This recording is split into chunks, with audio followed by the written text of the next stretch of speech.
Cricket world cup league two round 20 की अगर बात करें तो मैच 3 जो है वो हुआ कल नीदरलैंड वर्सेस नामीबिया के बीच में। और यहाँ पर नीदरलैंड ने बहुत ही कंफर्टेबली नामीबिया को यहाँ पर मात दे दी। अगर हम बात करें कुछ बेहतरीन परफॉर्मेंस नीदरलैंड की तरफ से निकल कर आई और जिसके दम पर जो है इसके दम पर जो है उन्होंने नामीबिया को 58 रन से हरा कर 2 और पॉइंट्स कलेक्ट किए और बस अब वो लगभग एक जीत दूर है क्रिकेट वर्ल्ड कप लीग 2 में टॉप 4 में फिनिश को अपने कंफर्म करने के लिए और ओडीआई वर्ल्ड कप क्वालिफायर में डायरेक्ट क्वालिफाई करने के लिए यही से सीधा उन्हें कोई क्वालिफायर प्ले ऑफ वगैरह खेलने की जरूरत नहीं पड़ेगी। और उसके साथ साथ ऑब्वियस सी बात है ओडीआई स्टेटस भी उनका अगले 4 साल के लिए सेव हो जाएगा। तो खैर बस एक जीत वो दूर है यहाँ पर इन सब चीजों के रिवॉर्ड को पाने के लिए। तो खैर कल मैच में क्या कुछ घटा और कौन से टॉप परफॉर्मेंस के दम पर नीदरलैंड्स इस जीत में कामयाब रहा और नामीबिया कहां पर चूका, इसके बारे में इस वीडियो में बात करते हैं। सबसे पहले यहाँ पर अगर हम देखें तो नीदरलैंड्स ने पहले बल्लेबाजी की। मेरे ख्याल से नामीबिया ने टॉस जीता था और नीदरलैंड्स से बल्लेबाजी करने के लिए कहा और नीदरलैंड से पहले यहाँ पर बल्लेबाजी की। और यहाँ तो नीदरलैंड का जो बैटिंग परफॉर्मेंस वगैरह रहा वो किस तरह से रहा, शुरुआत किस तरह की नहीं, जरूर देखिए, अगर हम बात करें तो ओपनिंग में आए सेड्रिक डी लैंग और मैक्स आउट। जी हाँ, और ओपनिंग खासी चली तो नहीं। जी हाँ, और लैंग जो है वो 13 रन बनाकर सस्ते में पेविलियन चले गए और एक टीम को एक अच्छी साझेदारी जो मिलने की उम्मीद थी एक नई पार्टनरशिप से, वो मिलती हुई नहीं। बिल्कुल। तो चलिए यहाँ पर डिलैंग की बात करें तो उन्होंने 13 रन की 27 गेंदों में एक अच्छे मौके होते हैं, इन सब मौकों में बिल्कुल थोड़ा बहुत बनाने की जरूरत है। ऐसी कोई बड़ी इनिंग अभी तक नहीं आई है उनके तरफ से इन 2 इनिंग मैचेस में। मैक्स लॉर्ड भी थोड़े ठंडे रहे हैं पिछले मैच में, मेरे ख्याल से बहुत जल्दी 1 रन या बहुत बहुत जल्दी आउट हो गए थे पिछले मैच में भी। लेकिन यहाँ पर अगर हम देखें तो 39 रनों ने किए, थोड़ा बहुत बेटर जरूर किया 52 गेंदों में, लेकिन इससे ज्यादा की उम्मीद नीदरलैंड्स उनसे जरूर करेगा। बहुत सीनियर प्लेयर है, बहुत ज्यादा रन उनके होते जा रहे हैं, तो डेफिनेटली इससे थोड़ा सा बेटर इनिंग्स क्योंकि और घर में आप खेल रहे हैं तो इतना तो आम होता है कि आपसे 50 वगैरह एक्सपेक्ट करें। 2 मैचेस यहाँ पर हो चुके हैं। उसके बाद जैक लियोन कैसेट जो है वो आए नंबर 3 पर, उन्होंने कुछ खासा किया नहीं, 17 रन बनाए और 39 गेंदों में बहुत स्ट्रगल करते हुए नजर आए यहाँ पर। तो टॉप 3 बल्लेबाजों ने कुछ खासा कॉन्ट्रीब्यूशन नहीं दिया। अगर हम देखें ओवरऑल बड़े पैमाने पर टॉप 3 ओडीआई में जिस तरह का कॉन्ट्रीब्यूशन उन्हें देना चाहिए पहले बल्लेबाजी करते हुए, वो यहाँ पर हमें देखने को नहीं मिला। 39, 17, 19 ये कोई खासा बड़े कंट्रीब्यूशन नहीं है जब आप टॉप 3 बल्लेबाजों की बात करें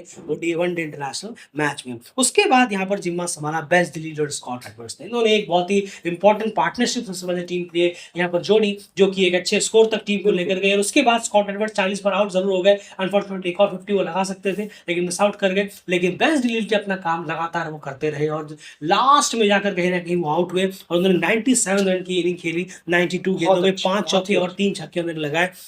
105 की स्ट्राइक रेट से शतक उनका रह गया यहाँ पर उनका ये मेरे ख्याल से दूसरा ओडीआई शतक हो सकता था, लेकिन अनफॉर्चुनेटली 3 रन से एफर्ट की बात होती है। ये आप देखेंगे कि वो कर सकते थे ये शतक आराम से अगर वो अपने लिए खेलते, ये तो सही कहा, वो जरूर हो जाता। ये चीजें माइंडसेट की है, बहुत बड़े और एक अच्छे प्लेयर को दर्शाती है कि आप अपने पर्सनल के लिए कहीं टीम का बेड़ा गर्क तो नहीं कर दे रहे हैं। ये बहुत बड़े बड़े प्लेयरों में ये है, बड़ी बड़ी टीमों के में ये बीमारी। लेकिन यहाँ बेस्ट लीड ने फिर से एक बार ये दिखाया कि टीम फर्स्ट उनके लिए पहले। बिल्कुल सही कहा आपने, वरना वो आराम से इस शतक को कर सकते, इतनी जल्दबाजी उनको थी भी नहीं। लेकिन बहुत बेहतरीन उनकी इनिंग रही, उन्होंने पूरी तरह से टीम फोकस में रखा कि भैया डेथ ओवर है, लास्ट के कुछ ओवर्स हैं, यहाँ अपने शतक के ना जाकर जितने ज्यादा रन टीम के लिए बटोर सकूं उतना बेटर है और उन्होंने वही किया। उसके बाद थोड़े कॉन्ट्रीब्यूशन नोआ क्रॉस 18, लोगान बेनब्रिक 18, 9 गेंदों में आए और कुल मिलाकर टीम ने 251 रन बनाए 6 विकेट नुकसान पर 50 ओवर में। एंड बॉलिंग यूनिट की बात करते हैं जरा नामीबिया के टॉप 3 बल्लेबाजों को उन्होंने ज्यादा कुछ खासा करने नहीं दिया, लेकिन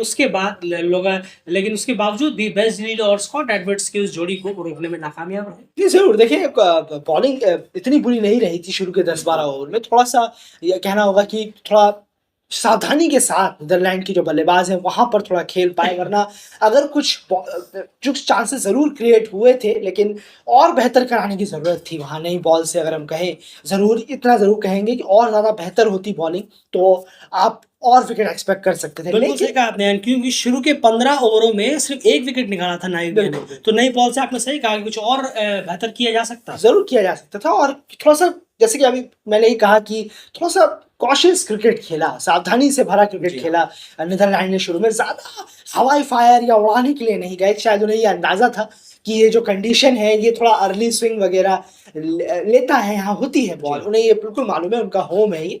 तो इसी का थोड़ा-सा नीदरलैंड ने थोड़ी-सी सावधानी भरी बल्लेबाज़ी की, वरना शायद नाइबिया की इतनी ज़्यादा बेकार बॉलिंग नहीं थी कि वो विकेट नहीं ले पाए जी हाँ। शुरू के 15 ओवरों में, पर बेहतर हो सकती थी। और बेहतर करनी चाहिए थी, खास करके स्मिथ और ट्रम्पलमैन को। वहीं पर और साथ ही स्कॉट से भी इकोनॉमिकल ज़रूर रहे वो, लेकिन थोड़ा-सा और चिप इन की ज़रूरत है। जैक ब्रासिल ने भी आयन थोड़ा डिसअपॉइंट किया है, थोड़े रन्स के लिए गए हैं वो ज़रूर, और टीम का जो एक कलेक्टिव परफॉर्मेंस है, खास करके लेट मिडिल ओवर्स में और आपके डेथ ओवर में, वहाँ पर थोड़ा-सा और बॉलिंग को अप टू द मार्क होना चाहिए। बिल्कुल, तो ये सूरत-ए-हाल रहा नाइविया के बॉलिंग यूनिट का। उसके बाद जब चेस करने के लिए आई, 252 रन का स्कोर था। इतना कम भी नहीं था, इतना ज़्यादा भी नहीं था। एक मिड का स्कोर मैं यहाँ पर ज़रूर कहूँगा।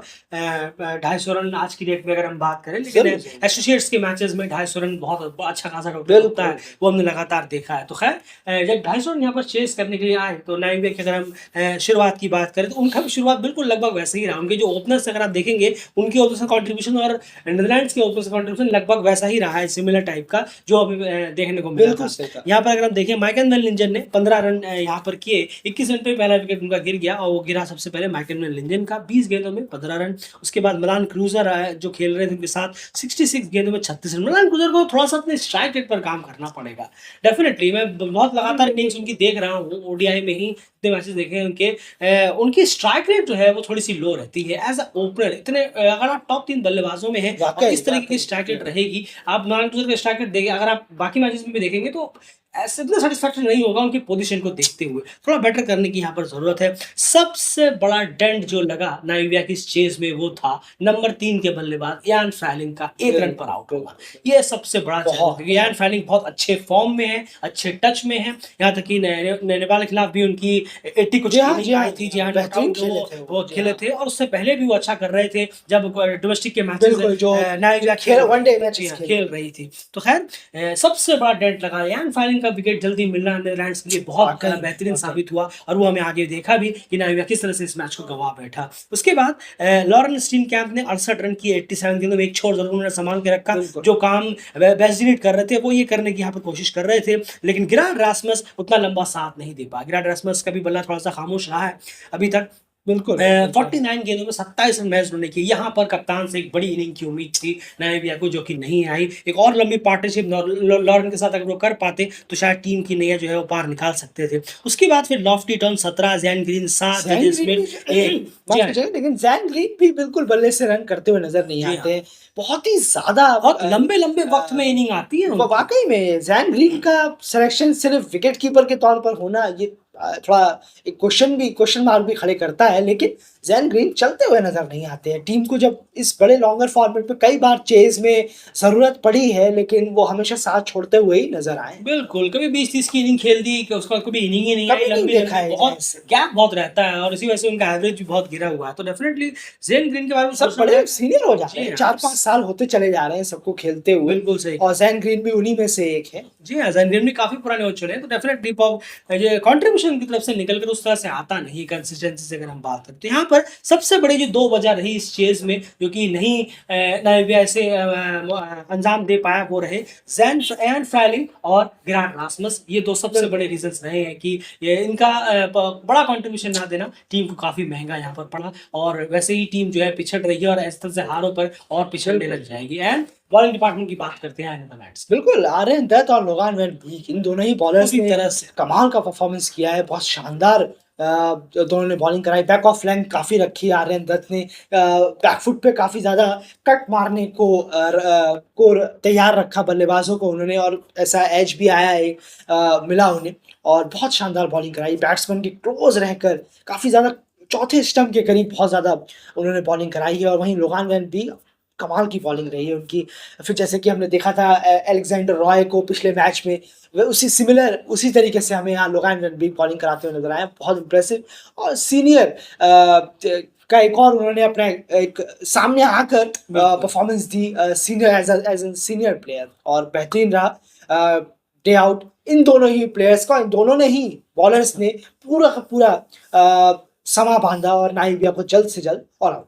बिल्कुल, देखिए जो अभी हम बात कर रहे थे कि नीदरलैंड्स के जो बॉलर हैं, उन्होंने शुरू के अगर मैं बात करूँ, माफ़ कीजिएगा, जो नाइजीरिया के बॉलर्स जी हैं, हाँ, उन्होंने 15 शुरू ओवर। के 15 ओवर में से 1 विकेट निकाला था। वहीं पर अगर आप नीदरलैंड्स के बॉलर को देखेंगे, तो उन्होंने शुरू के 10 ओवरों के अंदर, बल्कि 9 ओवरों में ही उन्होंने 2 विकेट निकाल बिल्कुल, दिए, बिल्कुल। और वो 2 विकेट सिर्फ मामूली 2 विकेट नहीं थे, माइकल वैन लिंजन और यान फैल, बिल्कुल, यहीं पे बिल्कुल। बात कमर तोड़ दी उन्होंने, शुरू में ही इतने 2 बड़े विकेट्स लेकर। 250 का चेज़, इन दोनों को इतनी जल्दी आउट होते बिल्कुल भी आसान जी नहीं हाँ। है नाइजीरिया की टीम के लिए। वो सिर्फ विराट रासमस वगैरह ही कर सकते हैं, या नीचे आकर लॉफ्टी टर्न थोड़ा बहुत टचअप दे सकते हैं। विराट रासमस को बड़ी इनिंग खेलनी पड़ेगी, लॉफ्टी टर्न खुद खड़े होकर शतक मारकर इस तरह के चेस करें, ये नहीं होने वाला। नहीं। वो विराट रासमस, यान फैलिंग जैसे, लिंजन जैसे लिंचन प्लेयर्स जैसे, जी लेकर हाँ। जाएंगे, तो उसमें कंट्रीब्यूशन लॉफ्टी टर्न दे सकते हैं, जो कि बहुत बड़ा एक फायदा रहा नीदरलैंड्स के लिए। फिलहाल इस एनालिसिस में इतना ही। बने रहिए डेल क्रिकेट के साथ। बाय।